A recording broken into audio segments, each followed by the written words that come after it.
Hi guys, what's up? My name is Ronald. Isa po ang OFW dito sa Singapore. I make travel guides, travel tips going to Philippines and Singapore. Quick update lang guys about sa health travel advisory if you are traveling to Singapore or if you are here in Singapore. It is very important na mapanood nyo itong video na to, lalo na kung hindi ka vaccinated.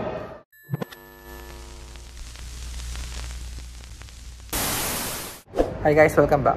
So kung hindi ka pa nakasubscribe, please do. Marami pa tayong mga useful video for your future travel journey. Anyway, shoutout nga pala sa mga subscribers ko. And shoutout din kay Leek Elche.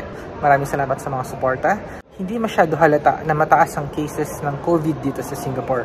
Kasi most of the people here ay hindi na nagmamask. Last month, September 17 to 23, umabot ng 14,000 yung mga cases. So kung i-compare natin yung from July, halos 4,000 to 6,000 lang siya. So, dumoble yung cases. One of the reason kung bakit tumaas yan is nung previous event sa F1 Grand Prix. Halos mga 260,000 yung mga taong dumalo. I'm just concerned, lalo na dun sa mga travelers na hindi vaccinated or hindi kompleto yung vaccination. Also for seniors and children na madaling magkasakit, hindi mo man makita nagmamask yung mga tao dito sa Singapore. It's easy to say na it's safe.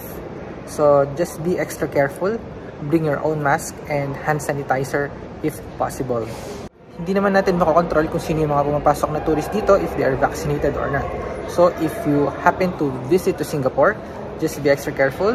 If you have insurance, mas maganda kasi nga mahal kung magkakasakit ka dito. So before I end this video, yung common na variant na kumakalat dito sa Singapore is yung HK3 and EG5. Hindi siya galing ng Hong Kong kasi under din siya ng Omicron variant. Yun. So additional kaalaman lang para sa inyo. So stay safe. If you need travel requirements going to Philippines and Singapore, please do check my channel. Message me on Facebook. I will gladly assist you.